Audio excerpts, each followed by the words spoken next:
let's get into this. What? Hey, what happened to the light? Surely I paid the bill. Where's my phone? You know, you don't really notice light until you need it. Hey, as we enter a new year, here's a question for you. What kind of light will you be in 2026?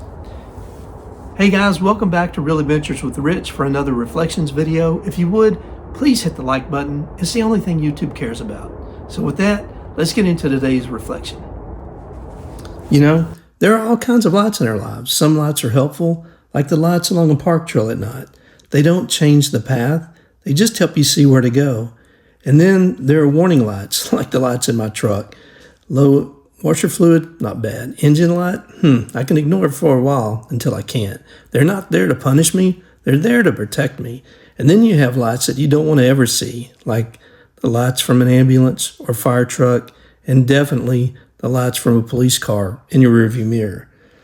Those lights mean there's something major going on, and they definitely demand attention. You know, the Bible talks about light the same way.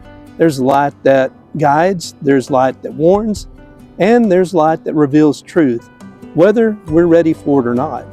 The very first words that God ever spoke into creation were simple. Genesis chapter 1, verse 3, God said, "Let there be light." Before anything else, light came first. And in the Old Testament, when God's people wandered in the wilderness, He didn't give them a map, He gave them light. In Exodus chapter 13, verse 21, the Bible says, "And the Lord went before them by day by a pillar of cloud to lead them along the way, and by night by a pillar of fire to give them light, that they might travel by day and by night." Not enough for the whole journey, just enough for each step. And in the New Testament, light becomes more than a symbol. Light becomes a person. In John chapter 8, verse 12, Jesus says, "I am the light of the world. Whoever follows me does not walk in darkness, but has the light of life." God didn't just shout directions from a distance. He stepped into darkness Himself to give us light. So light doesn't just help us to see. Light reveals who we are. In Matthew chapter 5, verse 14, Jesus says, "You are the light of the world." Not because we created the light, but because we reflect it from the love of Christ. So think about that. We might be the only Jesus that some people ever see. Now, we don't have to beat them over the head with a Bible, and you don't have to take them down the Roman road. It can be just as simple as a friendly smile when you walk by somebody in a park, holding the door open for somebody, and get this one, letting somebody go in front of you in a traffic line. Now, that's a tough one. But think about it. Some people, we don't know what kind of life they've had, what kind of day they've had.